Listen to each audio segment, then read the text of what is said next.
Fala galera, boa noite! Professor Davi na área com mais um episódio do nosso podcast. Isso mesmo! Hoje a gente está aqui para bater papo sobre mais uma disciplina do Enem. E hoje não é mais uma disciplina do Enem, é a disciplina do Enem. A top das galáxias, a melhor de todas. A estourada. A estourada. E ela ainda vem com uma surpresa, tá? O bate-papo de hoje, ele é duplo, isso mesmo. O bate-papo de hoje é sobre a melhor de todas as disciplinas, sobre a física, amigos. E quem vai bater esse papo com vocês sou eu, professor Davi, e o nosso querido professor Ítalo. Isso mesmo. Ô, professor, se apresente aí pra nossa galera. E aí, galerinha, tudo bom com vocês? Davizão, muito obrigado por ter... Tamo junto, meu irmão, eu que agradeço. Saúde estar aqui participando desse projeto, certo? Então, como o professor já disse, sou o professor Ítalo, professor de Física, também aqui do Colégio Enigma, né? Professor das séries de 9º ano ao 3º ano do ensino médio. E é isso daí. Temos muita coisa pra desenrolar aqui, não temos? Rapaz, hoje eu tô com medo, entendeu? A gente vai dilatar esse tempo aqui hoje falando de física, viu? Então, também vou aproveitar para me apresentar. Eu sou o professor Davi, professor de física, né? Eu tô ali só no ensino médio, então professor de física da 1ª, da 2ª série, da 3ª série do ensino médio e do nosso pré-vestibular, beleza? E hoje a gente tá aqui para desenrolar sobre a melhor disciplina, velho, sem sombra de dúvida. Não, tem nem o que questionar, né, velho? Acho que não precisa nem dizer isso, porque já tá claro, né, as disciplinas, a maioria das disciplinas são usadas como ferramentas na física, né? Me perdoe as disciplinas, mas são ferramentas na física, né? Ou são atos da física. A física criou tudo, velho. Tudo saiu da física, né? Ou vai pra física, a verdade é essa. Mas beleza, sem mais, né, delongas aí, com as devidas apresentações. Quem discordar não precisa dizer nada não, viu? Quem discordar pode ficar na sua aí. Lembrando a todos, a gente empolgou aqui, que o objetivo principal dessa série de entrevistas do nosso podcast é discutir sobre as mais diversas disciplinas. E esse episódio é o mais sensacional de todos. Então vem com a gente que hoje a discussão vai ser fervorosa, amigos. Então vamos lá começar a nossa primeira pergunta. Então se liguem, hein, que vai ter resposta de lá, resposta de cá, resposta de lá, resposta de cá. E muitas vezes a resposta vai ser uma pergunta que gerará uma outra pergunta que será respondida com uma outra pergunta. Até porque ciência é isso, né? Com certeza, ciência, olha, velho. Ciência é uma sucessiva... as sucessões de perguntas, né? São sucessivas perguntas. As principais respostas são, na verdade, as perguntas. Se você sabe o que perguntar, então você sabe a resposta, né? Porque, na verdade, a resposta é a pergunta certa. Nem começou a pergunta. Já é piloto. A gente nem começou, já tá tudo certo aqui. Eu tô falando pra vocês, não é não. Vamos começar, porque nem surgiu a primeira pergunta aí. Já vai dar mais de 10 minutos aqui, viu? Então vamos lá. Então é o seguinte, a primeira pergunta que a gente tem para responder aqui é a seguinte: o que é a física e qual a importância da física pro Enem, professor Ítalo? Poxa, massa, viu, Davizão? Agora, eu queria divagar um pouco aqui nessa resposta, né? Porque às vezes quando a gente pensa física, quando o estudante ele começa a compreender, né, a disciplina de física, ele se depara com uma série de dificuldades. Não é uma regra, é claro, mas é natural que isso aconteça. Né? E por que isso acontece? Por incrível que pareça, dizer a importância da física é o equivalente a dizer a importância da sobrevivência. Porque a gente pode pensar o seguinte: se a gente analisa o ser humano como uma espécie animal, toda espécie animal tem uma ferramenta de sobrevivência, ou peçonha, ou velocidade, ou força, ou seja lá o que for. Né? A ferramenta de sobrevivência do ser humano não é nenhuma dessas, a não ser a capacidade de interpretar e modificar o meio, né?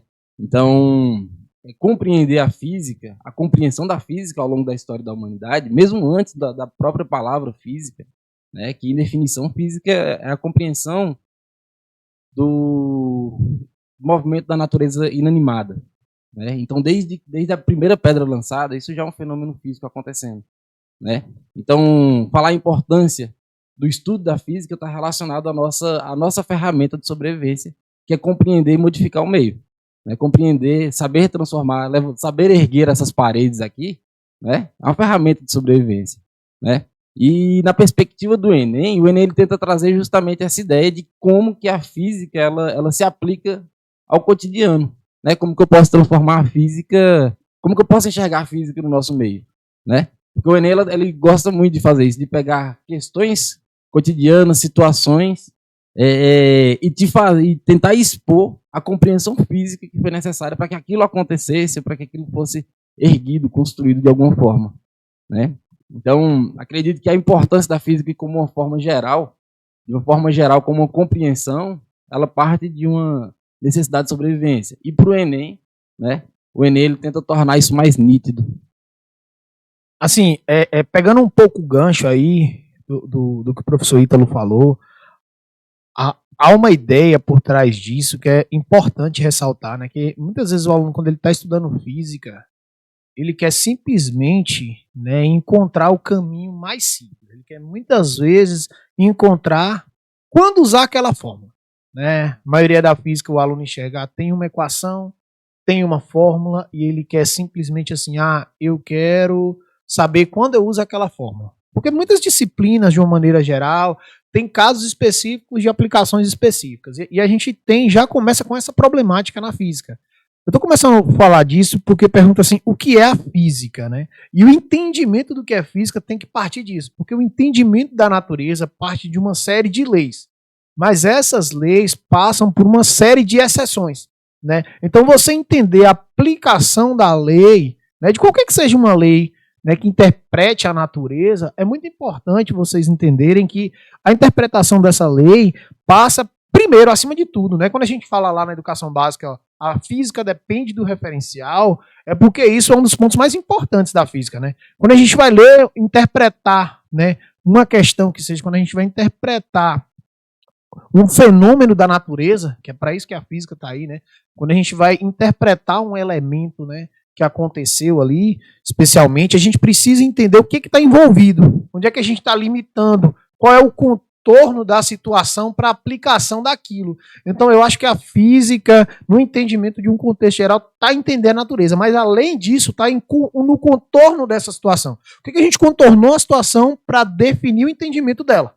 Porque assim, o contorno define muito da nossa capacidade de entender, né? Não vai só assim, eu quero entender tal situação e eu posso aplicar tudo, por que sim, por que não, e por que aquele elemento é aplicável àquela situação ou não, né? E aí, eu vou trazer isso para dentro da importância da física do Enem, porque o Enem a gente traz situações cotidianas, o Enem ele não é uma prova comumente, né, de vestibulares tradicionais, que é uma simples entrega de resultados dentro de questões de aplicações de fórmulas.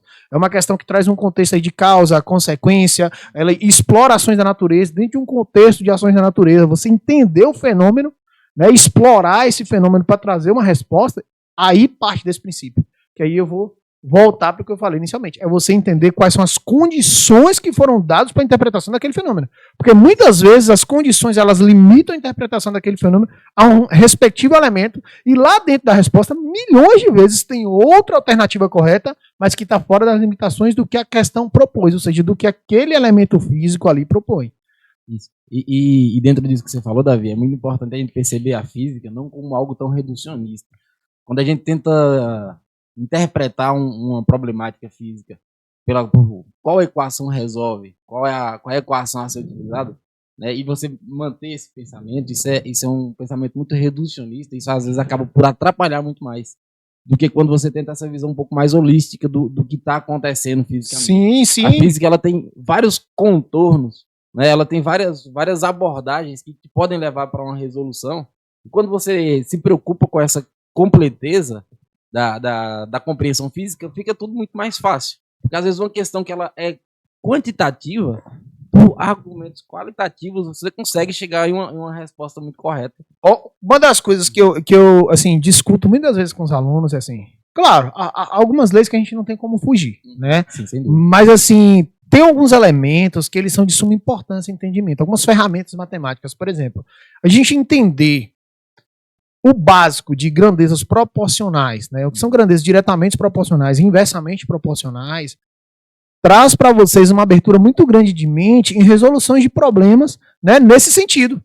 Porque muitas vezes vocês conseguem ler o problema, trazer uma resolução nesse sentido e não diretamente aplicar aquele contexto daquela equação, daquela fórmula, do que for, sabe? Vocês conseguem trazer uma solução para aquele problema. Porque o Enem ele tem ido muito mais nessa linha de sanar, de resolver um problema efetivamente falando, do que a aplicação, como eu tinha falado anteriormente, de uma equação, ou simplesmente lá de uma fórmula. Né? Isso é importante que vocês comecem a compreender, né, como tem sido essa mudança de chave no Enem ao longo dos anos e cada vez mais forte. Isso é uma coisa muito interessante. Isso já fica até como uma boa dica para estudo, pessoal. Quando a gente começa um novo conteúdo físico, né, um novo conteúdo na disciplina de física, às vezes é muito construtivo você não ir direto para as equações, mas ir inicialmente para os contextos. Né? Vou estudar determinado conteúdo. Qual a definição? Antes de equacionar, como que eu verbalizo esse conteúdo? Né? Qual é o contexto histórico ali que às vezes vai te deixar na sua cabeça ali um link fácil de lembrar? Qual é o contexto, às vezes, filosófico que também está relacionado, né? Esses entornos que existem antes da aplicação quantitativa, antes da equação em si, né? Ele facilita muito no sentido de te ajudar a memorizar conteúdos, né? Aprender, melhor dizendo, os conteúdos, de saber caminhos objetivos e alternativos para resolver as suas questões, né? Compreender tudo isso também te permite, para além da prova, ter uma boa aplicação, te dá um repertório cultural, né? Compreender, eu acho que assim, a construção do conhecimento. Como Exato. foi feita a construção do conhecimento? Porque assim, na prática, efetivamente, a utilização de qualquer mecanismo, não vou repetir a palavra, né, mas de qualquer mecanismo prático, requer uma intenção teórica por trás. Isso. Você não vai conseguir aplicação de mecanismo prático se você não souber a teoria. Isso é fato. Exato. Não vai. Não vai. Hoje, numa prova do estilo de Enem, não vai, não adianta. É muita sorte, né? Aquela equação Aquela questão que é só aplicar uma forma. E eu vou já. falar uma coisa pra vocês. A sorte não corrobora no Enem por causa do mecanismo de correção que é o TRI. Exatamente. Né? Pra quem ainda não sabe o que é TRI, corre nos vídeos do canal aí que eu explico. Viu?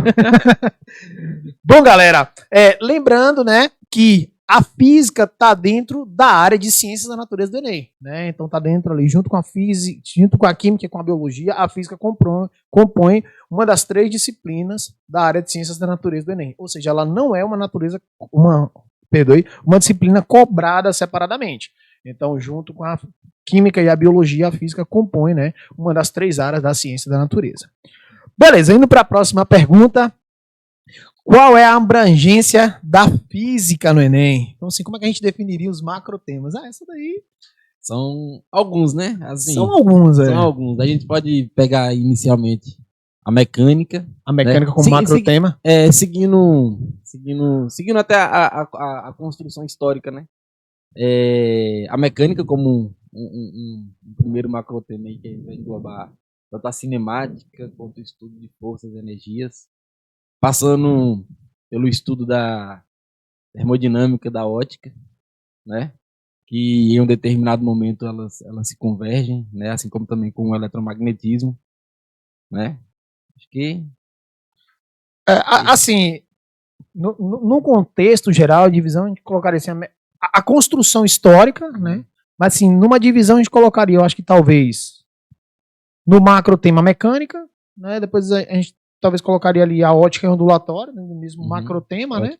Macrotema, alguns dividem, mas acho que colocaria desde o macrotema. Normalmente a gente começa pela ótica e vai para a ondulatória, né? A gente teria como macrotema a termofísica em geral. Normalmente a gente termina lá dentro da termodinâmica, né? E teria, acho que esses 4 macrotemas. E tem a física moderna, né? Que normalmente é um macrotema, tá lá ainda dentro do edital, assim, que é cobrado com macrotema. Seriam esses 5 macrotemas. Alguns cobram como 6 porque separam a ótica da ondulatória, mas assim, seriam esses 5 macrotemas aí. Mas, e a eletricidade, tem eletricidade. Eletromagnetismo, eu comentei. Eletricidade barra magnetismo, né? Ele entra no finalzinho ali do eletromagnetismo, ele se funde com a ótica, né? Para as ondas eletromagnéticas e tal. Eletricidade, verdade. Mas você comentou uma coisa interessante aí, que dentro dos currículos, né, tem a física moderna. Tem a física moderna. Às vezes ela não cai ali na prova de uma forma tão veemente quanto as demais áreas que a gente citou, mas é algo muito importante para a gente ficar atento às atualidades, né? Queira ou não, às vezes um acontecido ou outro pode trazer para assim, as questões não só de Enem, mas como vestibular, né? Alguma coisa do entorno de um contexto. Porque o que eu tenho percebido da física moderna, diretamente falando, é que em física, algumas questões elas não são consideradas física, mas eu tenho sempre visto algo de física moderna junto com a química, lá no contexto de modelos atômicos. Sim, Alguns sim. consideram como modelo atômico, mas eu sempre tenho percebido alguma questão de física moderna caindo, e aí muitos consideram como química, porque vai lá pra galera de química resolver dentro de modelos atômicos, mas sempre tem alguma coisa ali. E digo mais pra vocês, eu começo a perceber uma tendência em cobrança desse tema, né? Então, assim, não caiu ainda, não foi explorado diretamente, assim, diretamente as equações, os elementos desse tema, mas já foi sempre vai puxando ali pra química, mas há uma tendência recorrente em cima desse tema aí, viu? Acho que a que eu me lembro de uma questão que falava das partículas subatômicas, né, das cargas de quarks up, Sim, sim. Down, né, que já são elementos do modelo atômico já relativamente aprofundados, né? Então, porque assim, hoje eles já estudam lá na química os modelos atômicos modernos, né? Então, assim, eles já começam a ver isso. Então, por isso que eu falo assim, que acaba incorporando lá na química. E a gente vai falando, né? A gente vê aqui na física, mas isso é física, verdade. Mas assim, acaba ficando incorporado na. Então, assim, acaba ficando lá. Mas assim, no geral, as macro áreas que a gente definiria seriam essas, né? Então a gente teria mecânica, ótica e ondulatória, termofísica, eletricidade e magnetismo, que seria o eletromagnetismo, e a física moderna. Esses seriam, assim, os macro temas aí que englobariam todos os elementos, né, da física. E aí tem um texto de coisa pra caramba, beleza? E o legal da gente olhar pro Enem como a separação dos macro temas é legal porque cada um desses temas ele tem uma personalidade para cobrar, né? Tem uma personalidade. Tem um jeitinho ali específico quando a gente vai falar de mecânica, quando a gente vai falar de eletricidade, quando vai falar... Tem umas pegadas ali que dá pra gente... E aí a minha ideia agora é a gente falar sobre cada um desses macro temas. Então vamos percorrer cada um desses macro temas. Então já pega seu caderninho, sua caneta, lápis, borracha, caneta colorida, marcador de texto, giz de cera, cola, pincel, o que você quiser, que nós vamos percorrer um pouquinho de cada um desses macro temas aqui, deixar umas dicas para vocês, beleza? Então vamos conversar, né, com o pai, a mãe, o tio, o avô, de todos os temas, que é por onde a gente sempre recomenda a galera estudar, que é a mecânica. A mecânica que é a base dos temas. Vou deixar o professor Ítalo começar com as dicas aqui, e a gente vai comentando junto aqui. Mas assim, quais são as aí dentro aí da mecânica, como é que seria a cobrança dessa mecânica aí, na sua opinião? Né? Só complementando aqui, né? É bom, massa você chamar de a mãe e o pai da física, né? Porque o próprio termo física, né? Da disciplina Physis, né? Foi Galileu quem determinou quem fez esse marco conceitual, e Galileu foi quem fez as primeiras contribuições à mecânica, né? Quando a gente fala de Galileu, Isaac Newton é a consequência direta disso. Então, a mecânica, de fato, ela tá aí. Não que esses caras aí que eu acabei de citar, eles se dedicaram somente à mecânica, né? Mas eles contribuíram muito, as contribuições deles são muito verdadeiras ainda hoje, né? E aí, vamos começar aqui. Da mecânica, a mecânica a gente divide em duas partes.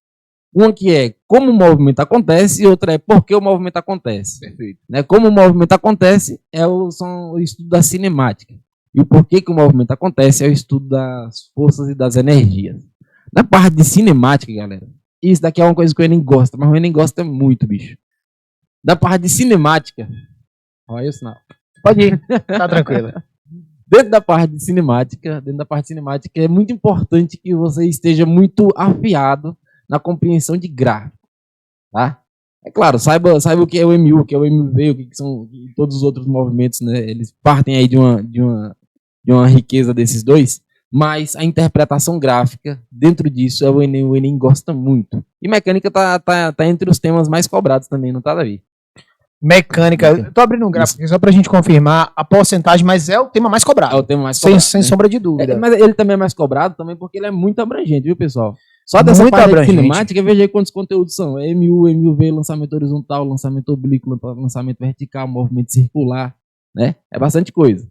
Já da parte de mecânica, da parte de leis de Newton, né? Ou da parte do porquê que o movimento acontece, não mais como o movimento acontece, né? A parte de energias ela é muito importante. É muito importante também fazer a relação entre os tipos de energia mecânica e a conversão dela para energia elétrica, tá? Isso é muito recorrente. É importantíssimo. Importantíssimo. Assim, é uma das coisas que a gente sempre fala para estudar. Uhum. Questão Conversão de energia. Todas as provas têm, todas. É fato. Todas. Assim, deu uma travada aqui no meu trabalho. É massa confiar na tecnologia, que sempre dá um erro, uma travada aqui. Deu uma travada aqui no meu gráfico, aqui eu tô atualizando o sistema para passar para vocês. Mas, assim, mecânica, com certeza, sem sombra de dúvida, é o assunto que mais cai. Tá certo? E aí, uma coisa interessante, tá ali na casa dos 30% a 40% de composição da prova de física. É muito. Mas assim, tudo bem. É uma lapada. É uma lapada. Mas assim, mecânica é um assunto extremamente abrangente. Isso é fato. É muito grande. Isso. Contudo, porém, todavia, é importante ressaltar também que nessa parte, né, de mecânica, quando a gente fala lá da parte de energia, todas as provas têm uma questão de energia. Né? Então, assim, quando você vai estudar, uma das coisas que eu sempre falo, né, para vocês perceberem dentro da parte de mecânica é por exemplo, a parte de conservação de energia mecânica. É uma das coisas, assim, que vocês têm que compreender, porque há muito tempo essa parte não vem sendo cobrada, assim, diretamente a aplicação da conservação de energia mecânica. Não, ele cobra mesmo o entendimento do texto para aplicação. Não é simplesmente a conservação, não te dá ali as variáveis e a aplicação, não. Isso. É o entendimento do que está acontecendo no texto. Porque se você não souber interpretar, você não faz a questão. E a própria ideia de energia, você compreender a energia pela mecânica, isso te abre muitas portas nas demais áreas da física. Quando a gente for tratar de eletricidade, de termodinâmica, aquele mesmo conceito de energia ele vai retornando, certo? Então, é a primeira grande porta aí que se abre, que vai perdurar para demais conteúdos. Inclusive, assim, essa parte inicial da mecânica, né? A gente falando dessa parte inicial da mecânica, ela vai ser basicamente a base, né? Ela vai ser basicamente o entendimento básico que vocês vão precisar construir para o entendimento dos outros elementos. Porque assim, toda a construção dos outros elementos vão depender desse entendimento que vocês vão ter de mecânica. E falando, já que a gente falou em lapada ali no outro, as questões de mecânica, galera, quando cai, e elas caem, são lapada. Questão de mecânica, não vem aquelas negocinhos, não, elas vêm lapada. Eu lembro que até as questões de cinemática da mecânica são questão lapada, que o menino pega e fica olhando assim e fala, meu Deus do céu, velho. Qual é a velocidade que ele tá me perguntando aqui? Então, assim, velho, recomendação de cinemática vão elevando o nível. Não façam questão de cinemática assim, qual é a velocidade? Não, velho. Vão aumentando o nível, porque questões da parte de cinemática são extremamente interpretativas. Extremamente interpretativas dentro do Enem. Eu falei bastante dos gráficos, pessoal, mas outra coisa que é muito importante, que é imprescindível, melhor dizendo, é a compreensão do que é o movimento relativo. Tá? Muito dificilmente a gente tem uma questão do Enem de cinemática que ela vai ter um objeto só se movimentando. Normalmente você tem um objeto se movimentando com relação a outro corpo também em movimento, certo? Então a compreensão, a ideia ali, a percepção do movimento relativo, ele é muito importante, certo? Além da compreensão de movimentos em mais de uma coordenada. Os lançamentos, por exemplo, que são bidimensionais, né? Tenham sempre essa percepção. É claro, comece do básico, né? Mas não descanse em cinemática até você poder compreender com clareza o movimento relativo, interpretação gráfica, né, e os movimentos bidimensionais. Movimentos bidimensionais é uma coisa que a gente tem visto aí todo ano em algum sentido. Todo ano, em algum sentido, a gente consegue, né, ter uma questãozinha lá envolvendo alguma parte, né, em duas dimensões. Sempre. Então, assim, é uma coisa que vocês também precisam lá do contexto de estudar ali aquela decomposição vetorial. Não é que, na verdade, é uma parte inicial da física que a gente não encontra. Vocês vão fazer questão. Não tem questão do Enem de vetores. Não tem questão do Enem de vetores. Mas vocês usam na parte cinemática. Isso. Então sempre precisa. Até porque vetores, pessoal, é um ferramental, né? Aquilo que a gente estava falando inicialmente, né? O vetor, qual é a definição de vetor? Vetor é um ente matemático puramente abstrato. Olha que viagem, né, bicho? Tipo, ele só tem a única finalidade de facilitar, de tornar um fenômeno mecânico mais cartesiano. É você trazer a ideia do cartesianismo para um problema que seria inicialmente mais complexo. Que se a gente fosse pegar, pensa em um lançamento da visão, e a gente tivesse que a equação direta daquela curva não seria uma equação simples. Imagina! Né? Não seria.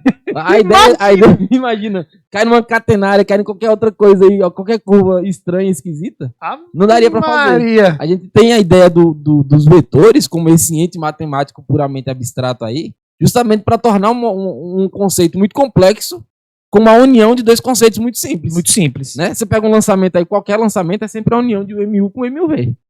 Né? Sempre. E assim, a ideia ali ainda, é importante ressaltar que a ideia quando a gente fala ali de vetores, né, é importante porque eles facilitam demais. Muitas vezes vocês conseguem ver, né, o elemento, como a gente diz quando tá resolvendo a questão, na cara. Você não precisa nem fazer cálculo, velho. Seu orelha tá ali na cara. Você fala assim, meu Deus do céu, tá aqui, ó. Então, assim, é importante. Essa parte matemática inicial é muito importante. É importantíssimo. Importantíssimo, né? Então, assim, vale a pena. Vale a pena dar essa olhada aí com bastante atenção. Olha que a gente só tá em mecânica, viu? Sim, falando em mecânica, Davi, eu vou puxar a sardinha aqui pro meu lado. Ei, é hoje, viu? É hoje. Olha só, na verdade eu não preciso nem dizer o que vem, eu já tenho certeza. Quer ver? Se liga. Olha só, a gente precisa estar um pouco atento, né? As questões de atualidades. Né? O Enem, ele tenta ser um prova atual. Sempre. Então, o que aconteceu 1 ano atrás, 2 anos atrás, de significativo na ciência, possivelmente vai estar lá. E olha só o que aconteceu nesses últimos anos, né, Davizão? Vamos ver aqui, ó. Alguns temas que eu quero que anotem aí como tema de atualidade que tá relacionado com a mecânica, depois eu vou voltar nisso aí na ótica e na termodinâmica também. Mas alguns fenômenos que têm acontecido no mundo científico que são muito relevantes são, primeiro, o James Webb, né, o telescópio James Webb. Se você não sabe do que eu estou falando, né, faz uma pesquisazinha rápida aí que você vai... Tem vídeo da visão? É importante. É importante ver essa pesquisa aí. Olha só, pessoal, né, o James Webb é um dos equipamentos científicos mais relevantes para a ciência moderna, né, que é um telescópio que foi lançado. E as contribuições que ele vai fazer, é importante que as descobertas elas sejam popularizadas. Ciência no mundo globalizado é isso, né, é informação popularizada. Né? Então, queira ou não, vai estar sempre sendo citado. E aqui a gente tem uma série de, só nesse equipamento, né? A gente tem as múltiplas questões gravitacionais para o lançamento e para a estabilidade, né? Os pontos de equilíbrio gravitacional onde estão esses equipamentos, né? Depois existe uma série de problemáticas também que esse tema ele vai se relacionar com a ótica e com a termodinâmica. Quando a gente falar de ótica e termodinâmica, me lembra de falar mais um pouco sobre isso, né? Mas é algo muito importante. E não só isso. Uma coisa que tem sido muito citado, não só na prova de física, né? Mas a expansão de algumas empresas, como por exemplo a SpaceX e a Blue Origin, né? Que é agora o turismo espacial ou a uberização de serviços espaciais, né? Uberização aí é um termo que é muito bem citado. Tem caído na língua do povo, né? Essa uberização. Exato. Né? E isso modifica todo o mercado. É um mercado novo surgindo, são possibilidades novas. Oxe, maluco, tô indo pro espaço agora, cara. Tipo, sem o treinamento, né? Olha, vamos pegar aqui 1 década atrás, o que era uma pessoa para ser considerada uma astronauta, né? E hoje em dia, você faz um voo de alguns minutos ali É a percepção, galera, de evolução. Isso. Assim, a gente só percebe a evolução quando a gente acha que essa evolução tá assim, na nossa cara. A gente só vê a evolução na internet. Né? A evolução foi internet. Mas a gente não percebe algumas coisas, né, importantes. Isso eu falo em sala de aula muitas vezes. Né? Imagine que hoje, claro, né, tem que ter muito dinheiro. Mas assim, se você tiver dinheiro, você consegue um Uber para sair da Terra e ali fazer um passeio e voltar, velho. Sabe? Assim, não é mais uma coisa impossível. Antes era uma coisa impossível. Ainda que você tivesse muito dinheiro, você não conseguiria. Antigamente, para você andar de carro, há muito tempo atrás, era só uma coisa para quem tinha muito dinheiro. Era uma coisa impossível de se fazer. Hoje não. Né? Hoje é uma coisa assim que já se tornou mais popular. Por quê? Porque os carros mais novos são as pessoas que têm muito dinheiro e os carros mais antigos começam a se popularizar. Então pensem, Davi, você está falando maluquice. Não, eu não estou.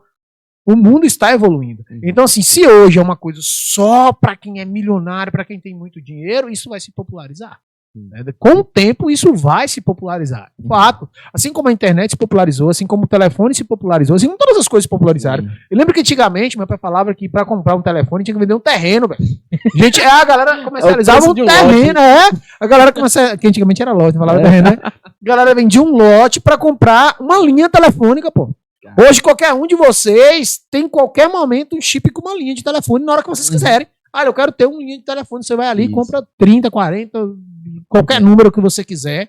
Entendeu? Então, assim, popularizou. Então, acontece, velho. É pra isso que serve a evolução. Mas o que o Ítalo tá falando e que vocês têm que acompanhar, e que vocês têm meios para acompanhar, e que não acompanham, né, são atualidades. E essas atualidades, elas são de suma importância para serem acompanhadas, porque elas têm que ser acompanhadas. E isso para dentro da evolução ali, ainda mais para o vestibular que a gente está falando, que é o Enem, porque o Enem é um vestibular extremamente importante, é muito importante. Mas continue. E dentro dessa perspectiva aí, desse mesmo contexto, né, gravitacional, estejam por dentro também do projeto Artemis, tá? E esse aqui é um projeto, galera, presta atenção, que ele vai permear temas como, não só como gravitação, mas como também produção de energia, né? É um tema que é capaz de ser tocado em alguma certa escala nas disciplinas de geopolítica, né?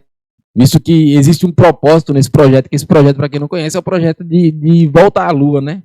Voltar à Lua, só que agora com outros propósitos, né? Com o propósito de minerar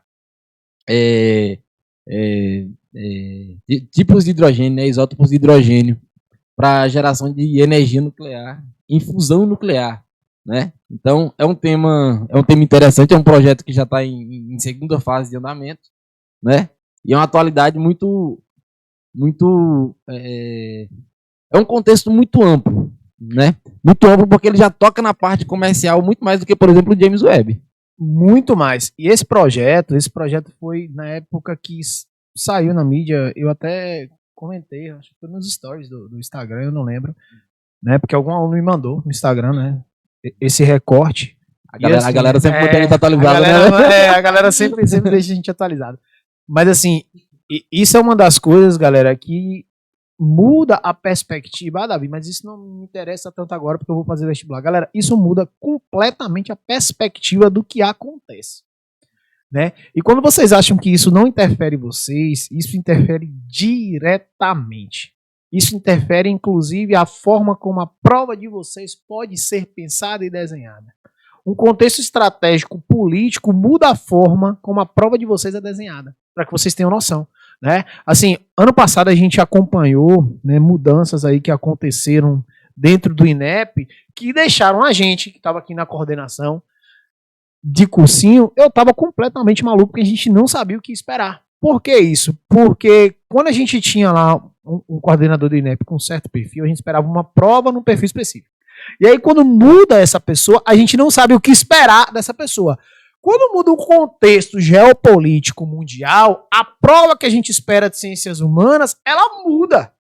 Entendeu? Tudo bem, a gente tá falando aqui de física, mas ela muda, velho. Totalmente. Sabe? Então isso interfere em muitas coisas. Voltando um pouco para a gravitação, mas assim, para que vocês tenham noção de que a prova que ela é desenhada, o contexto, a aplicação de prova que ela é desenhada, muda também. Então, assim, atualidades, no geral, é uma coisa muito importante para que vocês se mantenham atualizados, e é dela que saem as questões, porque as questões, elas não saem simples e puramente assim. Davi, questão sai só, única e exclusivamente, apliquem a conservação da energia mecânica, não. Né? A gente pode ter a exploração lá do hidrogênio para emissão de energia, tal. A energia vai fluir de tal e tal para tal lugar. Qual é a forma de transmissão de energia? Pronto. Uma questão lá que vai aplicar lá. Uma das formas de transmissão de energia. Então tem isso também, que é importante, né? Que a gente perceba como é a construção da questão para saber qual é o contexto de aplicação dela. E aí volta lá para o início da minha fala. Qual é a condição que contorna o elemento construtivo da questão? Para eu saber o que eu posso utilizar ou não na questão. Porque a forma como acontece... Davi, mas tudo é fusão do hidrogênio. A forma como acontece a fusão do hidrogênio lá no Sol e as condições que estão acontecendo na fusão do hidrogênio quando ele foi coletado lá na superfície da Lua, por exemplo, podem não ser as mesmas condições. E aí o elemento energético que for gerado lá, ele pode ter determinadas condições para aplicação e transmissão de energia diferentes da do Sol, né? Então, assim, a aplicação de transmissão de energia pode ser diferente. E aí, sabe? Então, assim, pode não ser uma simples questão, né? Pode mudar o contexto de solução. Assim, já mudou tudo, velho. Sabe? Um textinho ali mudou tudo. E de repente, uma leiturazinha que você fez antes, você matou a questão antes de terminar a leitura dela. Então, fiquem por dentro, galera, que são coisas interessantes. E mais... Acho que mecânica, assim, né? Então, assim, no geral, galera, cinemática vale a pena e é muito importante. Mecânica, no geral, cinemática, vale a pena vocês estudarem, passarem aí, né? Por toda a parte cinemática em geral. Eu acho que as partes dos movimentos retilíneos é importante, tem que dar aquela passada geral, né? Assim como no movimento circular, esses são básicos, né? Então, esses contextos aí dos movimentos, assim como o movimento oblíquo. Então, todos os movimentos em geral têm que ser estudados, eles não podem, né, ser deixados de lado, todos esses movimentos. Na parte da dinâmica, eu acho que é importantíssimo, né? Que vocês vejam ali o início da dinâmica, né? Que são as 3 leis lá, vocês não tem como fugir, né? E as forças ali que vocês veem no início. Então, vocês têm ali a força-peso no início, antes da gente falar de gravitação, mas a força-peso, a força normal, a ideia que vocês têm ali de tração, ela é importante, né? E aí, voltando um pouco para o movimento circular, é importante que vocês entendam também ali o conceito de força centrípeta. Eu acho que essas ali, né, que vocês tenham uma noção do que representam esses conceitos, né? O que é uma força resultante, o que é o resultado de uma força enquanto centrípeta, ser força, né, ou não ser força, por que isso representa ou não representar, o que cada um desses elementos são ali dentro, o que é ser uma força resultante, entender muito bem essas 3 leis de Newton, né, o que elas querem dizer. Uma coisa que eu gosto muito de falar, e eu vou deixar essa dica com vocês aqui, apesar de estar extenso, mas eu vou deixar essa dica com vocês. Segue o baile. Né, que é assim, né, a terceira lei é uma coisa que a galera, vou usar uma palavra aqui, chamusca muito. A terceira lei. Mas assim, a gente costuma falar de força, né? A força, ela basicamente serve pra quê? A força, ela assim, na prática, vamos resumir, aquela resumidona, assim. A força, ela basicamente serve para começar o movimento, para parar o movimento, ou para quê? No final, ela serve para começar o movimento. Todo mundo sabe disso, né? Ela começa o movimento, ou ela para o movimento, ou ela deforma um corpo. Ela basicamente serve para isso, né? No resumidão lá das coisas todas. E nessa parte de deformar o movimento é que basicamente a gente resume ali, faz um resumidão da terceira lei. Né? Porque muita gente não vê a terceira lei. A galera vê a primeira, vê a segunda, e a terceira lei é como se fosse tipo uma parada perdida assim, no espaço, né? E é importante ressaltar isso, porque assim, toda vez que você... Imaginem que toda vez que você vai encostar num objeto, que você vai tentar imprimir, né, movimento no objeto, ou que você vai tentar parar um objeto, você faz o que nesse objeto? Você entra em contato com ele. E esse seu contato com o objeto, né, tenta o quê? Deformar esse objeto. Então, a sua tentativa de imprimir movimento, a sua tentativa de parar o objeto, faz o que naquele objeto? Tenta deformar. E esse objeto, na tentativa de não deformar, devolve um elemento de força para não deformar. Porque se ele deformasse, ele não entraria em movimento, ele estaria o quê? Se deformando. Então, na verdade, quando você aplica uma força, ou você deforma, ou aquele negócio devolve a força e caminha, né? Basicamente anda. Então a terceira lei, ela completa, ela fecha o ciclo. Então se liguem bem no entendimento dessas 3, porque quando vocês entendem essas 3, fecha o ciclo da mecânica. Isso é legal, Davi, né? Às vezes quando a gente estuda as leis, a gente separa um pouquinho as 3, mas as 3 acontecem simultaneamente, né? As 3 leis de Newton, elas são fundamentos da interação mecânica. E sobre a terceira lei, uma coisa que vocês podem guardar isso como o fundamento da terceira lei é: não existe força sozinha. Não existe nenhuma força sozinha. Toda força tem um par. Toda ação tem uma reação. Certo? Às vezes a gente para um estudo sobre um objeto e estuda uma força somente. Mas entenda que aquela força ela sempre tem um par. Né? A gente está estudando ali o movimento de um satélite, né? E eu estou analisando a força centrípeta, a força de atração. Mas entenda que a mesma interação que ela faz, que a Terra faz com o objeto faz com a Terra. Né? Mesmo que às vezes a gente isole ali um ponto de vista só sobre um objeto, saiba que sempre haverá um par. E as forças elas podem ser, é claro, né, por interação a contato ou por campo. né? É uma outra observação importante quando a gente vai Isso. estudar força, que muitas vezes vocês esquecem disso. A força, ela pode acontecer tanto por campo ou por Isso, contato. tanto por Né? Isso é importante também. Mas A assim, mecânica é grande, né? mecânica é um assunto infinito, mas se eu pudesse dar uma dica pra vocês na correria era: peguem mecânica, estudem ela como se não houvesse amanhã. Dentro da mecânica, né? Estudem como se, vou repetir, como se não houvesse amanhã, porque a mecânica ela é base pra todas as Vou outras. até repetir pra você da visão. Estude como se não houvesse amanhã. É chulepada de mamute a mecânica, viu? E tome. Vamos falando que senão a gente não acaba, né? Então, assim, vamos passar pro próximo tema aí. Qual é o próximo tema que a gente vai agora, Ítalo? Eu acho que assim, algo que o Enem nunca deixa passar em branco também é a parte de eletricidade, Davi. Sim, Você concorda sim. comigo? Concordo. Com toda É muito certeza. difícil o Enem que não caia algum tipo de circuito elétrico. Sempre. Sempre tem. É elerodinâmica, Sempre tem. mano. Elerodinâmica, galera.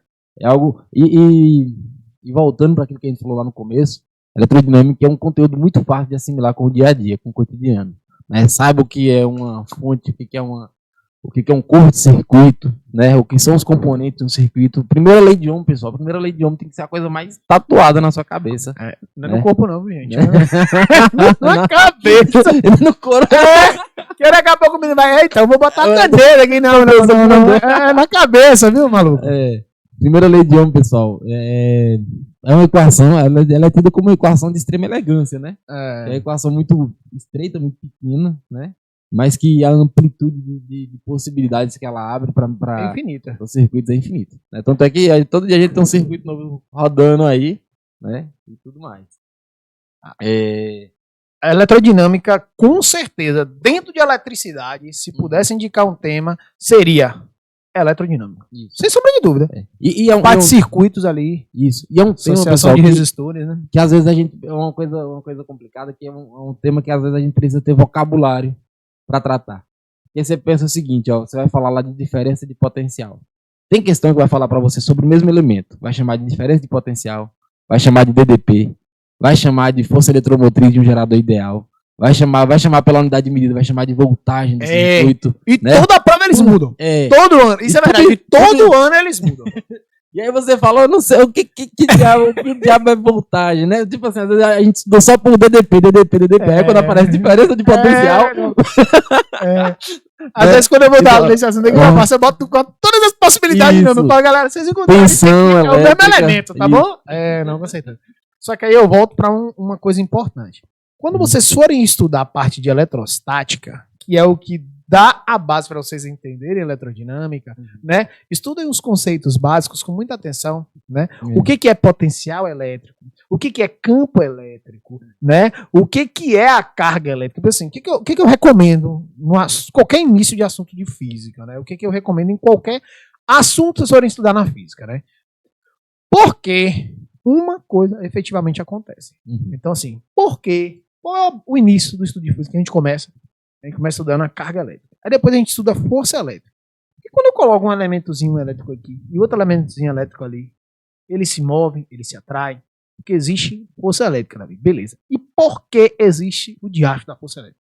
O que é a força elétrica? Então a gente precisa saber que a força elétrica existe porque existem dois elementos com carga elétrica. Então eu preciso saber o que é carga elétrica. Porque se eu não conseguir identificar o que são cargas elétricas, todo o restante está errado. Porque lá na gravitação eu consigo entender que é o seguinte: se eu tenho dois elementos de massa, eles vão se atrair.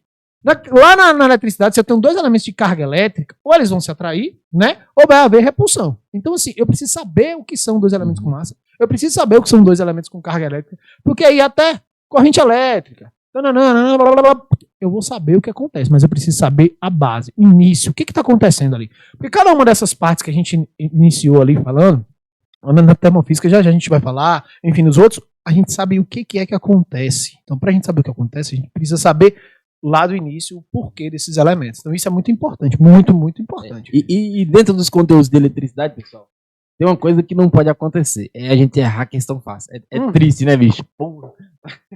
E aqui, pessoal, para não errar uma questão fácil, que o Enem costuma trazer, esteja muito por dentro de eletrizações. Atrito, contato, indução. Galera, sempre são questões boas de fazer. E você errar uma questão de eletrização, o TRI vai massacrar a sua nota. né? Porque são questões de fácil compreensão, são questões... Sempre o pessoal acerta muito bem, sempre são questões boas de acertar. Né? Não vamos perder a prova por besteiras como... E essas são questões que fazem a sua TRI cair. Se você errar questões como essa, elas fazem a TRI cair. São poucas as questões de físicas que são consideradas fáceis. E as questões de eletrização sempre são consideradas fáceis. Já deixem aí, ó. É importante. A gente começa o primeiro dia de estudo, né? Já pensando na revisão do último dia, né? Do último dia não, né? Que no último dia você não vai. Não, último dia não, mas os últimos dias. Então, dê uma ênfase, por exemplo, você já fez. Eu sei que você já estudou eletrodinâmica, já estudou eletrização esse ano, já? Com certeza. Já estudou, já? Eu espero que já, hein? Já pega o seu resumo, já deixa ele alto, já deixa ele em um lugar que você vai revisar. Porque é uma coisa que você revisa ali, 20 minutinhos acabou, né? Você já consegue entender relembrar os conceitos que você já tem estudado. Então, atenção nessa parte aí.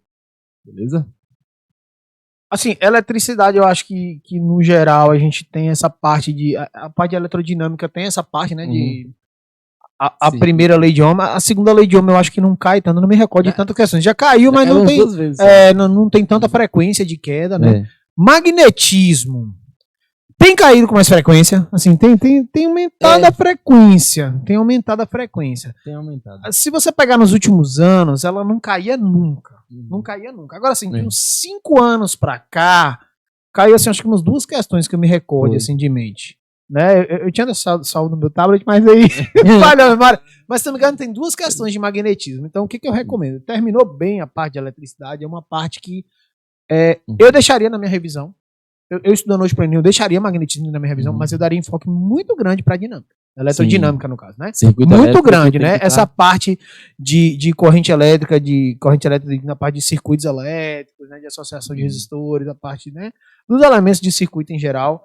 Eu revisaria com muita atenção, porque é uma parte aí que com certeza vai ter alguma coisa. Por quê? Porque a gente consegue associar com elementos práticos do dia a dia sempre. Então sempre tem.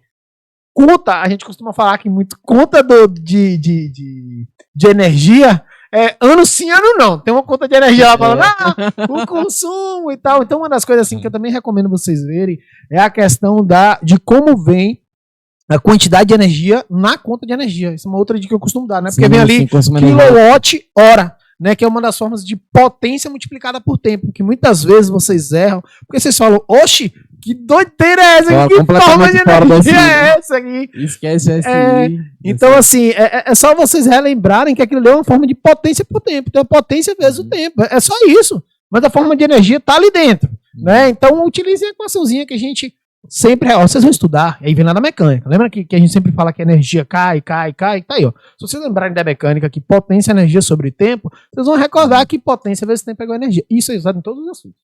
Termofísica é usado, eletricidade é usado, mecânica é usado, todos. A forma de potência sempre é utilizada, viu? Bom, acho que a eletricidade a gente passou aí pelos principais elementos, Passamos, né? Acredito que sim. Acho que agora o importante é a gente falar um pouquinho de termofísica, né? Termofísica é um outro assunto aí que a gente sempre tem um pouquinho aí de calor. Sim, propagações de calor principalmente. Outro conteúdo massa, né, Davi?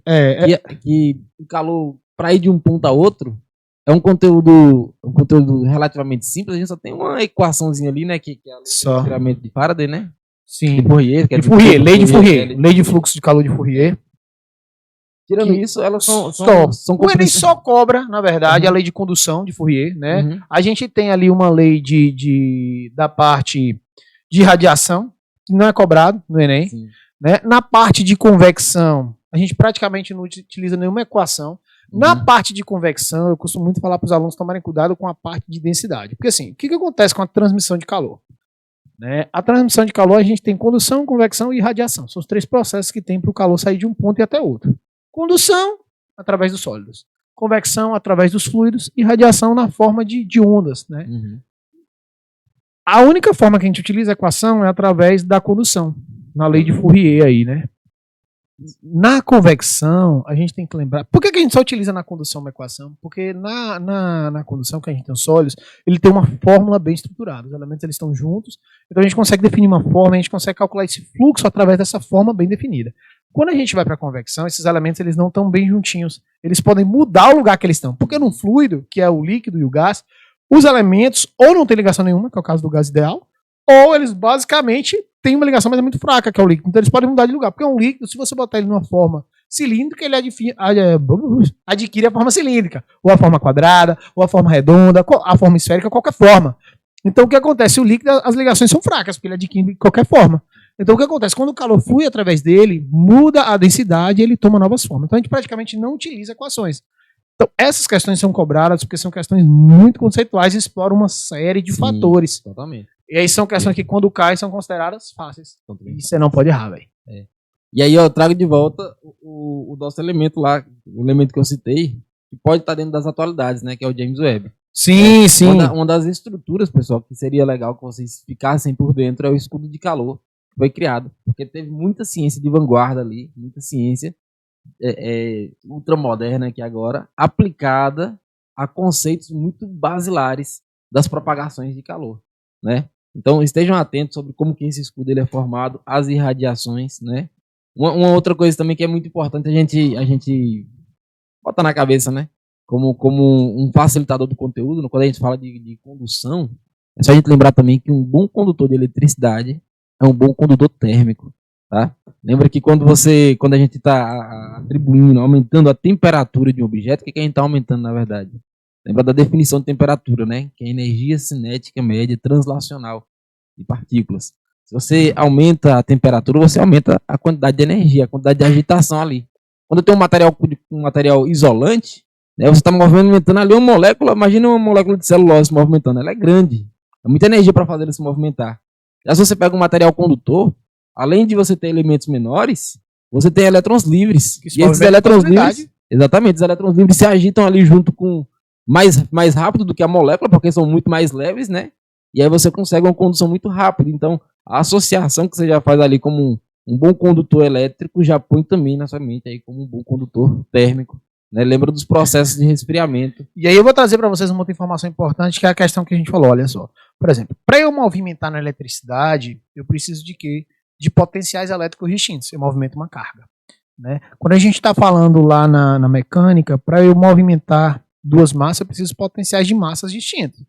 Para eu movimentar na termofísica dois elementos, né? Ou seja, para eu movimentar energia térmica, eu preciso de quê?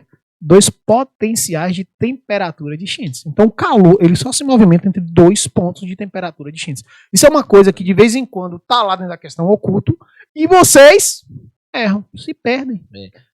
Às vezes o senso comum faz a gente pensar muito em calor e temperatura como coisas similares. Né? Tem uma boa definição na mente de vocês que isso são coisas completamente diferentes. A temperatura é o potencial, né, lá da agitação, e o calor é o fluxo dessa agitação, ou seja, a agitação migrando de um ponto para outro. Se eu tenho dois pontos de agitação distintas, o calor ele vai migrar de um ponto de agitação para outro. É basicamente isso. Então, isso é importante que vocês vejam, percebam, notem, né? Então, assim, dentro da termofísica, dito para vocês que o seguinte, é importante de cabo a rabo. Porque lá até termodinâmica, as equações elas são mais simples, elas são mais leves, o assunto ele é bem simples, é um assunto assim gostoso de trabalhar, não é um assunto pesado, as questões são mais tranquilas. Já recomendo para vocês a parte de potência cai aqui, porque normalmente calor é uma forma de energia. Então ele é trabalhado muito, ele não é entregue nas questões como calor diretamente, ele é entregue como potência. Então você vai ter que multiplicar a potência no tempo, né? Potência vezes tempo, para vocês conseguirem calor. Então é importante que vocês percebam isso, mas assim, desde a parte inicial, entender as escalas de temperatura, depois a gente passa pelas formas de calor, e depois dessas formas de calor, a gente vem trabalhando pela forma de transmissão, então calor sensível, calor latente.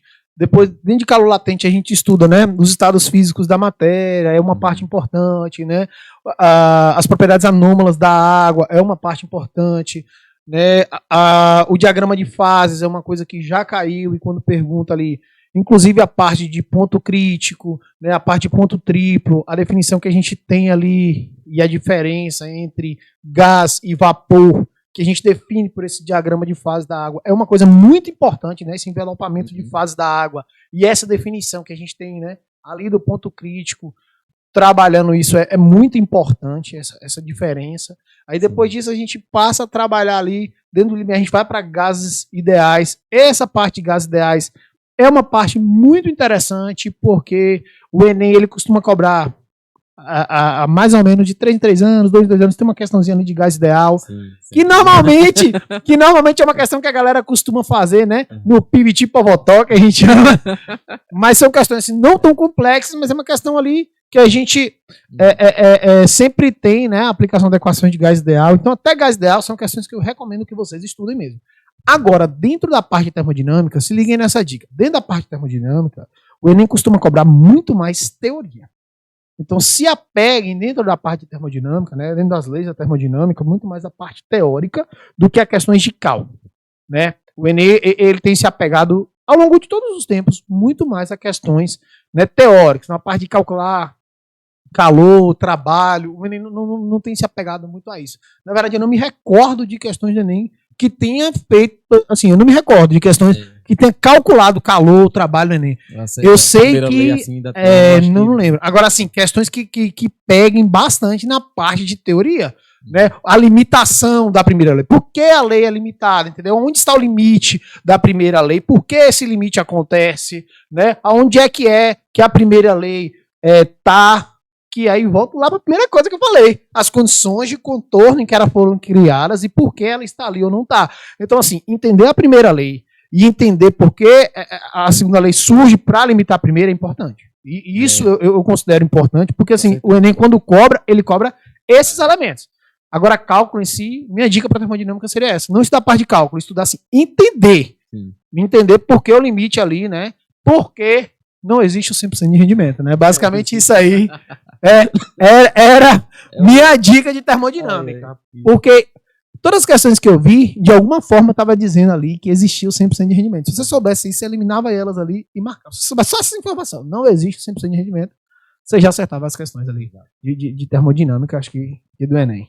E, pessoal, uma coisa legal também, assim, do contexto da termodinâmica, né? Que às vezes tem a galera que gosta de física, tem a galera que tem mais dificuldade, né? E é natural, todo mundo tem suas aptidões, suas dificuldades. Mas uma coisa bacana para quem tem dificuldade aí com termodinâmica, que quer uma motivação, perceba que é um conteúdo que está muito relacionado com primeira e segunda revolução industrial. É um conteúdo que está muito relacionado com a Primeira Guerra Mundial. É um assunto que se encerra, né? A parte ali que a gente chama de termodinâmica mesmo, a compreensão de termodinâmica, ela se encerra na segunda Guerra Mundial, né? Quando a termodinâmica se transforma em mecânica quântica, né? É no contexto, se torna não, né? Que abre as portas para a mecânica quântica, é no contexto da Segunda Guerra Mundial. Então é um conteúdo bacana de você fazer uma correlação, né? Quando você tá ali estudando física e você precisa ali de aquele ócio produtivo, né? Aquele porquê, isso, né? Dê uma viajada por esses temas que vocês vão encontrar muita coisa muito interessante, né? A própria questão do rendimento. Só uma curiosidade aqui, ó, Davi. Ali na primeira revolução industrial, as máquinas térmicas que surgiram, que fez toda aquela revolução humana, né? De comportamento humano e tudo mais, eram máquinas de rendimento de 2% em torno. Imagine. Olha que você reclamando do seu carro. Né? E hoje também não é lá essas coisas, né? Um carro popular em torno de 20% a 22% de rendimento, né? Então, mas você pense como que 2% da compreensão do fenômeno térmico foi capaz de modificar o comportamento humano. Completamente. Né? Completamente. Tipo, antes de Revolução Industrial, após a Revolução Industrial, humanidades diferentes, né? Completamente diferentes, né? O que a gente acha que a internet fez com o mundo de hoje foi o que aconteceu naquela época. Basicamente. Isso, boa relação, boa comparação. Basicamente isso, né? Porque assim, o que você acordava para fazer... Amanhã você acordou e falou, e agora, né? Porque a galera hoje está preocupada, por exemplo, aí com as inteligências artificiais, fala, amanhã eu não vou, será que eu vou ter emprego, amanhã tal. Foi o que a galera acordou naquela época, falando, velho, eu acordo, né, sei lá, para bater o martelo num prego, e amanhã? E amanhã? Será que eu vou poder bater o martelo num prego? Foi basicamente isso que aconteceu naquele período, né? Interessante. Eu acho que pra gente fechar aqui, né, tem a ótica e a ondulatória. Acho que a gente tem esses assuntos aí. Ondulatória sempre tem uma questão. Sempre tem, dentro da ondulatória, eu vou puxar a sardinha para um assunto aqui. Tem a parte ali, né? Eu vou chamar já para uma parte ali que sempre vem alternando nos anos, que é a parte de acústica de tubos sonoros. Uhum. A parte de tubos sonoros, inclusive, né, nos últimos, acho que 6 anos, mais ou menos, vem assim, ó, tubo aberto, tubo fechado. Tubo aberto, tubo fechado. Tubo aberto, tubo fechado. Tubo aberto, tubo fechado. Inclusive, eu vi um comentário na internet, um professor falando que era de MHS, osciladores e tal. Não, é de tubo fechado a questão. Era tubo aberto, foi do ano passado. Tubo retrasado. Tubos abertos. Assim, tubos abertos, tubo fechado. Tubo aberto, tubo fechado. É assim. Aí tinha uma que era do poço, aí o cara tava escavando o poço, aí quanto tempo demorava o sinal, aí tinha uma outra que era daquele sino dos ventos, Sim, né, sino dos ventos, roda dos ventos, aquele que fica na porta de casa assim, que bate, aí faz o barulho, não sei como é o nome, não. Mas aquele lá, bota a imagenzinha aí. Então, aí tem esse aí, e aí eu não lembro o outro, mas assim, todo ano é assim, um tubo aberto e um fechado. Então a acústica é uma parada que eu recomendo muito que vocês leiam. Ainda mais tubos sonoros. Tubos sonoros é uma coisa assim que eu recomendo muito que vocês tenham uma leitura e um entendimento, porque é um tratamento assim que vem caindo. Ano passado teve uma de emissão de uma onda sonora, acho que de um navio que estava afundando. Sim. Aí teve uma onda que foi e que voltou. Ou seja, sempre, então assim, sempre tem uma questãozinha de ondulatória. Ondulatória sempre tem. Então, primeiro, você precisa entender lá na parte de movimento circular, né, o básico de movimento circular, para você entender o inicial de ondulatória, né, os fenômenos iniciais de ondulatória, e eu recomendo também estudar acústica. A acústica é uma coisa assim que eu recomendaria. E não vá sem compreender a equação velocidade igual comprimento de onda vezes frequência, tá? Inclusive, nessa equação, não esqueçam as unidades de medida, né, que por ser uma equação pequenininha, aí é que eles pegam, né? A equação fundamental, né? E assim, equação fundamental. E outra coisa importante é vocês compreenderem, que eu vejo muito aluno que faz aquela equação e não tem noção do que é, né, o famoso lambida, né? O comprimento de onda, lambida. Olha, vocês têm que entender o que é o lambida, velho. Entendam o que é lambida, porque assim, uma onda, quando a gente está calculando uma onda, eu gosto muito de falar isso em sala, quando a gente está calculando ondulatória, a gente faz uma relação entre, né, o que é que a gente está calculando, né, que é a movimentação da perturbação com a perturbação. Esse link que a gente faz no cálculo é importante para perceber o que a gente está calculando. Então, o que vocês estão enxergando na onda e o que vocês estão calculando é importante. Porque quando vai para o contexto de análise, às vezes vocês se perdem porque vocês não sabem o que estão calculando e o que vocês estão vendo. Né? Uma perturbação aconteceu no sistema e ela fazia isso e aquilo, não sei o que. Vocês falam, moço, o que eu estou calculando, o que eu estou vendo, o que eu boto aqui, o que é esse lambida aqui? É isso aqui e tal. Outra questão que eu já vi cobrando algumas vezes no Enem foi a questão de batimento, porque relaciona com biologia ali, né? Então, às vezes vinha para biologia, às vezes vinha para física. Então, é um outro assunto ali que eu marcaria um asteriscozinho, né? A questão de batimento. Pois é, falando em batimento, né, Davi, nisso daí, dois conceitos fundamentais aí que vão permear a física em vários conteúdos é período e frequência. Período e frequência. Você entendeu o período e frequência? A parte inicial. Porque esse é um conceito que você vai utilizar em movimento circular, em ondulatória, em ótica. Né? Você pode cair em contextos que você nem imagina, né? Considerando as definições, né? Que a frequência é a quantidade de repetições por unidade de tempo e o período é o tempo que dura para algo acontecer, a quantidade de contextos que essas duas definições podem cair são muitas. Onde você vai aplicar isso aí tá infinito. Mas aí vem de onde isso aí? Da mecânica. Se der errado na mecânica, sai destruindo tudo, babalou tudo aqui, velho. Já deu ruim. Acho que foi só a ótica aqui, né? Acho que a ótica e a física moderna. Só continuar naquele contexto lá que eu não tô querendo desapegar, né? Não, fica à vontade, eu vou comentar agora pra você falar. Porque realmente, depois você vai colocar aí depois. Vou colocar um vídeo no canal, Depois você vai ver, vai ter caído, né? Espelho côncavo, galera, né? O James Webb, ele é um espelho côncavo. Telescópios refletores são espelhos côncavos, né? Então, eu acho que vale a pena você rever todas aquelas condições de formação de imagem real, imagem virtual, certo? Dentro dos fundamentos da ótica, tem muita coisa que a gente pode falar sobre, né? Mas eu acredito que esse contexto ele possa estar atrelado a essa atualidade científica aí. Dentro da parte de ótica, normalmente, assim, eu não me recordo de questões diretas de espelhos, assim, cair, espelho. Mas eu sempre recomendo essa parte inicial, vocês terem uma noção, porque assim, por exemplo, as equações mais detalhadas de lentes, eu não recomendo que vocês estudem com tanto afinco. Lentes é muito difícil. É muito cair. Mas assim, essa parte inicial de entendimento, até a parte ali de refração, porque refração vira e volta cai, né? Como é que cai óptica no Enem? O Enem, ele vem óptica de duas formas. Até refração, né? Ali. Depois de refração, normalmente é mais difícil. Mas assim, como é que vem a ótica no Enem? A ótica no Enem, ela vem alternada. Um ano, ele vem babado, assim, passa! Vê assim, uma pessoa tem problema em enxergar azul, vermelho e verde. Se colocar um papel verde na frente dele, ele enxerga ou não? É assim. É assim. Aí o outro ano vem assim, né? Uma pessoa, né, botou lá dentro da água a lua vermelha, azul, não sei o quê. Pá, como é que ela faz pra enxergar aquela lua lá? Você fica lá, pá, meu Deus do céu, que questão impossível é essa? Assim, ótica, ela fica alternando uma questão difícil e fácil, difícil e fácil. Então, assim, ótica é uma questão que eu recomendo vocês estudarem bem até refração. Essa parte de espelhos, né, atrelando aí quando a gente está falando de atualidades, eu recomendo vocês darem uma lida para entenderem esse contexto, porque é importante.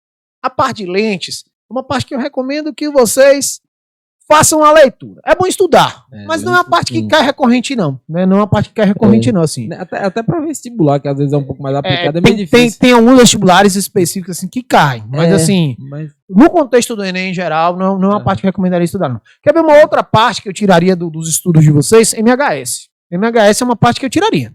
Eu não estudaria MHS assim pra Enem. Eu estudaria o básico de MCU, velho. Exatamente. Que você aprende lá em movimento circular. E em ondulatório. Em ondulatório. Acaba que o porque, MHS assim, ele fica... Foi um assunto que eu nunca vi na prova do Enem. Eu nunca vi uma questão do Enem. Assim, a gente tá falando do novo modelo do Enem de 2009 pra cá, né? Que é quando o Enem passou, né, a ser utilizado no novo formato aí. Então, nunca vi aí uma questão de MHS. E aí, por fim, a gente chegou a comentar, mas é a física moderna, que basicamente ela não cai como física moderna, ela cai muito lá puxada pra química e tal. Os modelos atômicos. Então assim, não é uma parte que na parte de física em si pesada, era uma parte que eu recomendaria a gente estudar, não. É uma parte assim que vale a leitura, né, pra conhecimentos gerais, porque assim, é uma parte muito gostosa de você estudar, velho. Mas no meio do estudo a gente precisa de motivações, né? Mas é uma coisa mas porque quando você começa a compreender alguns conceitos assim mais simples, mas quando você começa a entender, você fala assim, caramba, velho, é mesmo. Né? Olha... Velho, será que não existe, não, né? É uma parada meio longe, assim, rapaz, que doideira é essa? Mas será que é isso mesmo? Bom, o que a gente fez aqui basicamente? Então a gente perpassou vários assuntos, a gente veio detalhando os assuntos, falou um pouquinho desse conteúdo. Como foi uma parte dupla, então a gente meio que fez um pouco diferente das outras, né, nesse contexto. Fez assim, né, uma inserção de várias perguntas em um contexto só, porque foi uma discussão, então foi fluindo assim. Mas a gente ainda tem algumas outras coisas para discutir, então não sai daí não. Fique aí. Vem com a gente. Se liga. Aqui é o seguinte, agora eu quero saber do professor Ítalo, assim, se ele pudesse dar aí uma dica, né, para quem vai estudar o Enem. Agora sim, é uma dica. Uma dica, calma. Vou chegar. É uma dica, assim. O que com certeza, velho, esse assunto aqui, com certeza é necessário estudar assim. O que com certeza é necessário estudar para física do Enem? Qual era a sua dica? Circuito elétrico. Circuito elétrico para mim é o que realmente vai cair. Porque sempre cai, né? Mas eu posso dar outra dica? Agora não é uma dica de conteúdo, mas não é uma dica de conteúdo. Não, assim, eu quero a dica do professor Ítalo pra estudar com certeza pro Enem. Uma dica pra estudar. O que você dica de estudar pro Enem? A dica que eu dou, que não é de conteúdo, é uma dica mais geral possível, é uma dica sobre interpretação, pessoal. Certo? Minha dica é, toda questão, tabele e ilustre. Se você não sabe resolver a questão, você está com dificuldade, tem dois caminhos. Um é você tabelar os dados que você tem, para comparar os valores ali, saber qual o contexto conteudístico que você tem ali. E a outra é a geometria. Quando você usa desses recursos aí, aquele texto que está tentando fazer significado na sua cabeça, agora ele tem um recurso a mais para fazer sentido. Certo? Você não soube ali como fazer a questão ela não tem um desenho que te mostra as coisas, desenha os vetores, desenha o que está acontecendo.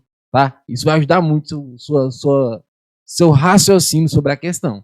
Certo? E assim como as tabelações. Quando você tabela os dados, você reduz a sua chance de errar naquela maior besteira que é uma transformaçãozinha. Já imaginou?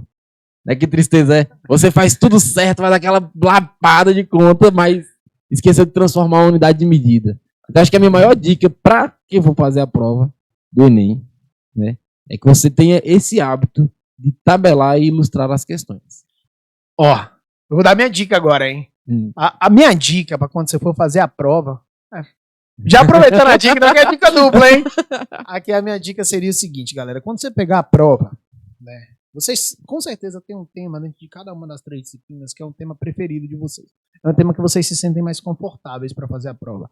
É um tema que vocês com certeza estudaram e quando vocês estudam, vocês se sentem mais leves, mais naturais para fazer. Então o que eu recomendo, né? Peguem a prova e tentem buscar, dentro desses temas que a gente falou que recorrentemente cai e que vocês se sentem mais à vontade para fazer, tentem buscar a questão daquele tema para tentar começar. Por quê? Porque eu acho que quando a gente começa fazendo uma questão que a gente considera fácil pra gente e uma questão que a gente consegue fazer, eu acho que deixa a gente mais confiante. Então, por mais que depois venha uma questão difícil, você já vai estar confiante, não, eu consigo fazer a primeira, eu vou e tal. Se não é física, vá pra biologia. Se não é biologia, vá na química. Entendeu? Mas pegue aquela questão que você se sinta mais confiante e vá. Então, assim, você bater no olho nisso, você já vai tendo noção da questão. Faça pelo menos 2, 3 nesse sentido e depois vá pro restante. Eu faria isso hoje se eu fosse fazer a prova. Por quê? Porque deixa você mais confiante, você mais leve para fazer a prova. Porque quando você pega uma que você não sabe, 2 que você não sabe, 3 que você não sabe, começa a dar um desespero.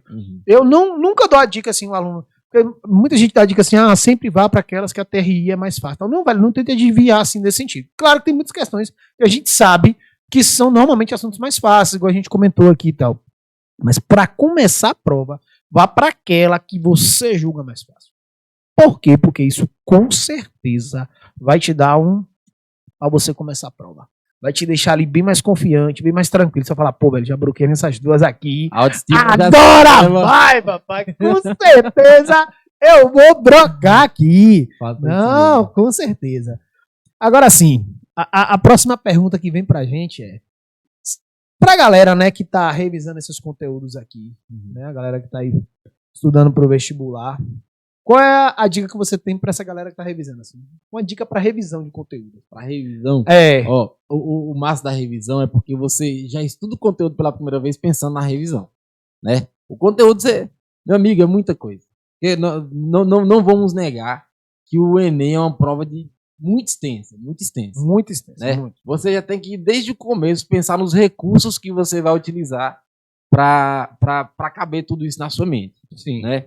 Então, minha dica inicial é: comece já pensando no resumo. Não termine o conteúdo sem ter deixado seu mapa mental pronto.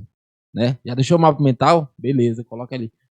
Faça até uma escala, às vezes, de importância. Pega lá os conteúdos, as estatísticas que a gente tem, né, dos conteúdos que mais caem, né?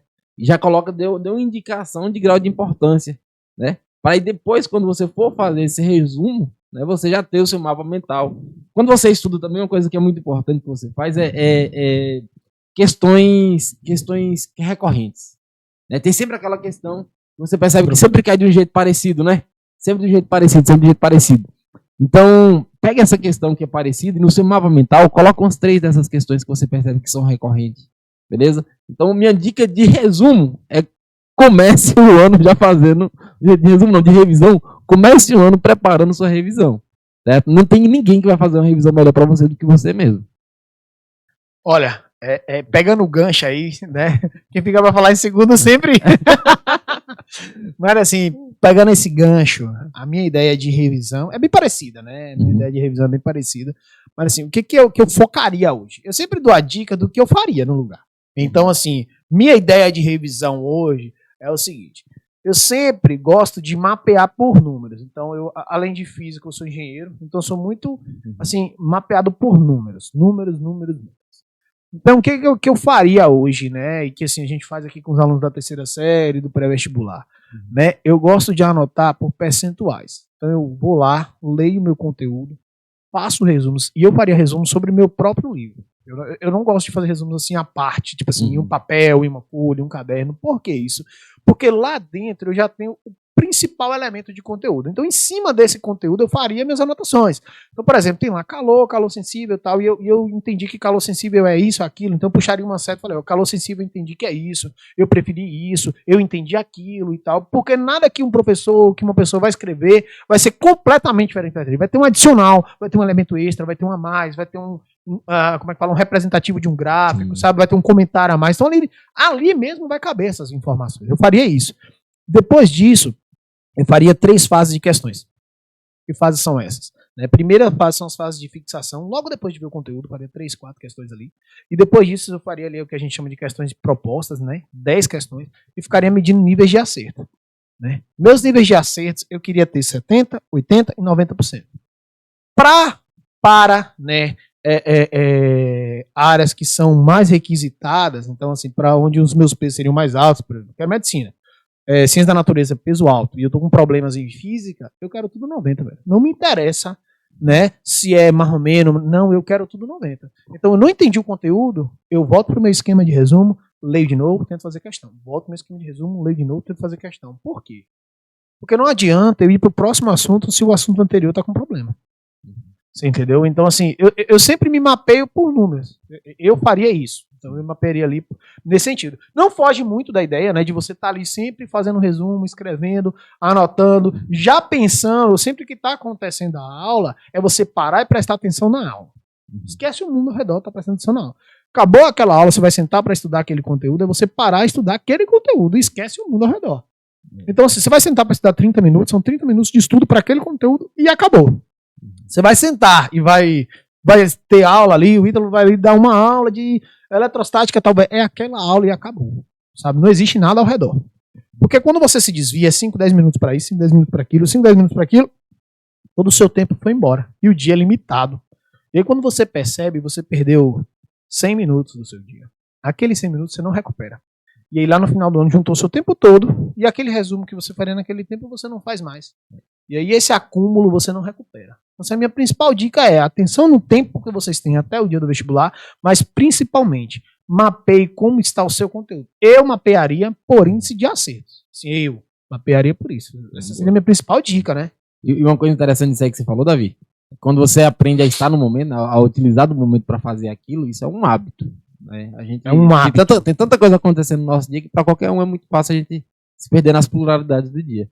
Mas quando você cria o hábito de se focar naquilo dali, se você não tem esse hábito, fazer a prova do Enem é uma tortura. É uma tortura, tortura. Se você não sabe viver ali, saber ali, ó, se você não se preparou para vivenciar um momento, horas sobre um único a fazer, a prova do Enem ela vai ser muito mais cansativa. Eu falei dos 3 momentos de exercício, eu falei de 2, né? O terceiro momento é exatamente o simulado, né? É o simulado, porque assim, quando você sentar para fazer um simulado, você tem que sentar para fazer um simulado como se fosse a prova. Você tem que entregar ali, velho, como se fosse a prova. É fazer falar ali, velho, tem que fazer, tem que ir. Quando você sai daquele simulado, você tem que falar, velho, eu entreguei tudo o que eu tinha. Se não tá dando certo, é porque alguma coisa no meu estudo não tá funcionando. Exatamente. Se o meu estudo não tá sendo entregue bem por escrita, eu tenho que escutar mais. Então eu vou escutar, além do professor, mais videoaula. Se eu não tô sendo entregue por áudio, eu tenho que estudar falando. Cada pessoa tem uma forma de estudar. Você tem que descobrir qual é a melhor para você. A sua pode ser escutando mais videoaula, a sua pode ser escutando videoaula e escrevendo, a sua pode estar fazendo um mapa mental, pode ser resolvendo questão. Você tem que descobrir qual é a melhor forma que você tem para estudar, mas você tem que descobrir isso logo. Você não pode esperar acabar o ano para descobrir isso.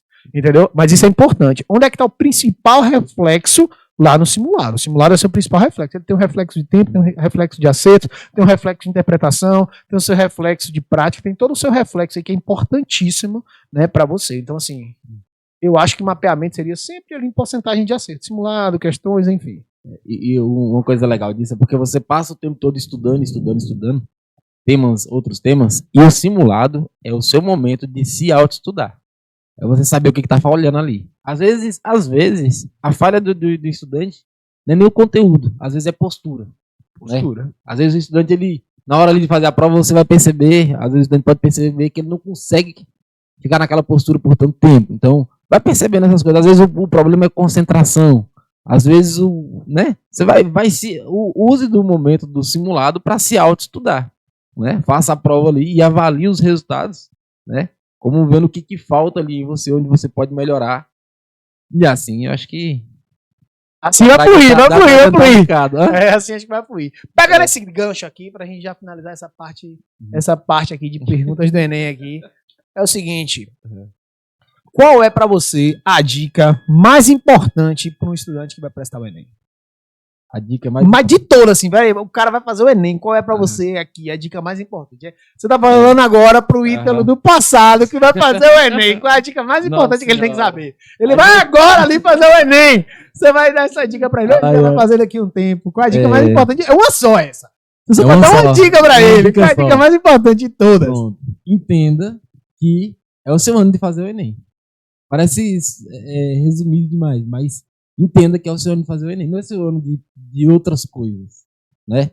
Queira ou não, é um momento de renúncia. Fazer o Enem é um trampo, galera. Fazer Enem, né, é difícil.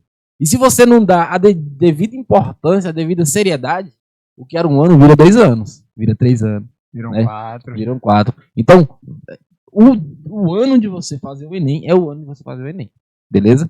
A minha dica é essa. Entenda isso. Compre a ideia. Compre a ideia de que é o ano. Certo? Porque é difícil, é penoso, é trabalhoso. Saibam que a vida na universidade é muito boa. Tá? É uma delícia. É uma delícia. Então, queiram chegar lá logo, né? E vale a pena, pessoal. Às vezes parece muito trabalhoso, muito penoso. A gente chora, né? A gente chora. Não é brincadeira nem exagero, mas é uma renúncia severa que você vai fazer para isso. Vezes. Então, compre essa ideia, para esse tempo não durar muito. Com certeza. Olha, pegando o gancho, assim, né, como eu falei no início, né, é basicamente entrevista dupla. Então, você pergunta como eu pra ele, eu também respondo aqui. Mas, assim, a dica minha é seguindo a mesma lógica, velho. É um ano de... Eu vou começar com uma frase muito importante que quem foi meu aluno conhece. Viver não é preciso. Estudar é preciso. Tá aqui na xícara, ó. Galera, é o seguinte, é um ano de foco. Ítalo falou uma palavra ali que eu acho que todos vocês sabem que... Todos vocês que são alunos aqui no Enigma sabem o quanto eu cobro isso de vocês, o quanto eu cobro esses números, essas porcentagens, o quanto eu cobro tudo isso de vocês, que é o seguinte, né? Hábito. Né? Se todos os dias vocês fizerem isso, todos os dias vocês fizerem um pouco, né? O pouco se torna muito. Não adianta vocês chegarem um dia e querer fazer muito, porque não dá resultado. O que dá resultado é todos os dias um pouco. Esse pouco somado no final dá um muito. Esse pouco somado no final é que dá o resultado. Então, assim, é o hábito. Para mim, a dica mais importante para quem vai fazer o Enem hoje é o hábito. É todos os dias estudar um pouquinho de cada coisa. É a rotina. Rotina de estudos todos os dias. Se você hoje tem que estudar 5 horários, 6 horários, 8 horários, 10 horários, estude os 10 horários. Sabe? Faça chuva, faça sol, esteja você cansado, esteja ou não cansado, estude os seus 10 horários. Rotina é o mais importante. Sabe? Para mim, assim, a palavra-chave aqui é hábito. É todos os dias estudar um pouquinho, mas você tem que criar sua rotina, você sabe por quê? Né? Todas as pessoas que têm algum foco, têm algum objetivo na vida, eles têm uma rotina. Pode não parecer, mas eles têm. Né? Uma pessoa que trabalha muito para algum elemento, ele tem uma rotina de trabalho. Né? Uma pessoa que quer muito passar num concurso, ele tem um hábito de estudo para aquele concurso. Uma pessoa que quer qualquer coisa, ele tem um hábito para aquilo. Então, se você como estudante tem que ter o hábito de estudo, é isso ou não dá certo. Não vai dar, não adianta. Sabe? Você pode ser a pessoa mais inteligente do universo. Sem um hábito de estudo, não funciona. Então, essa aí, para mim, seria a dica mais importante, né? Para quem vai fazer o Enem. E uma última perguntinha aqui é o seguinte, né? Zé Ítalo, para você, qual é, né, a importância do Enem hoje, assim? Em poucas palavras, como você entende que o Enem é importante? De forma geral. De forma geral. De forma geral, o Enem, do ponto de vista de transformação social, talvez tenha sido a maior porta que tenha se aberto nos últimos anos. Né? Você vê a possibilidade, através do Enem, através do ensino superior, da possibilidade de entrar no ensino superior, uma factível possibilidade de mudanças de vida. Né? É muito fácil quando você entrar na universidade e no decorrer dos primeiros anos, ou até os seus últimos anos, você perceber como que vidas se modificam através disso. Né? Então, acho que a importância maior do Enem, na minha opinião, ela é a maior ferramenta social, a maior ferramenta de transformação positiva social. Rapaz, quando você vê o cara falando bonito assim, é difícil falar depois, mas assim, basicamente, né, o Enem hoje é, através dos canais Sisu, Fiéis e ProUni, é quem coloca, né, com exceção de alguns vestibulares tradicionais que ainda existem, é o maior vestibular do país. Então, assim, a gente tem aí vários canais de ingressos, né, em instituições de ensino superior, públicas e privadas no país. E a gente sabe que o ensino, ele muda e transforma, né? São duas palavras iguais, mas ele transforma vidas. Então, assim, o Enem, ele basicamente veio e mudou a forma como as pessoas enxergam o mundo. Ele deu infinitas possibilidades. Então, eu concordo em grau, número e gênero com o que você falou. Ficou até difícil falar bonito depois que o Ítalo falou, mas basicamente, acho que o Enem é muito mais do que ele aparenta ser, e você perceber a importância dele é grandiosa. Grandioso, é grandiosa, né? A importância é assim, é algo que conseguiu transformar a mudança, transformar, eu tô até falando tudo embolado, né? Mas assim, conseguiu transformar a realidade social, de fato, né? Quando você entra hoje na universidade pública, você consegue ver cursos que antigamente eram vazios, né? Você consegue ter pessoas aí que efetivamente estão interessadas. Agora, algumas mudanças, né, estão vindo aí no Enem.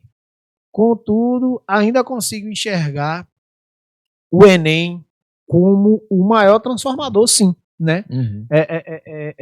Do ensino superior no país. É o maior transformador do ensino superior no país. Desde que se mudou, né, a matriz de referência do Enem em 2009, ele passou a ser, né, o grande... Assim, o Enem, basicamente, ele junta todas as universidades e faz como se fosse um único funil para ingresso nelas, né? Tanto as públicas como as privadas. E aí, esse funil de ingresso, né, coloca todo mundo no mesmo canal para fazer a mesma prova. Então, quem está aqui, quem está no norte, quem está no sul, né, a galera que está no nordeste, a galera que está no sudeste, todo mundo estuda a mesma prova. Então, percebam que a gente coloca todo mundo na mesma linha de estudo. Então, a gente está aqui agora discutindo no nordeste a mesma prova que a galera que está no sul, que a galera que está no sudeste, que a galera que está no norte discutindo. Então, a gente equalizou a linha de estudo para todo mundo ter acesso à mesma base de estudo.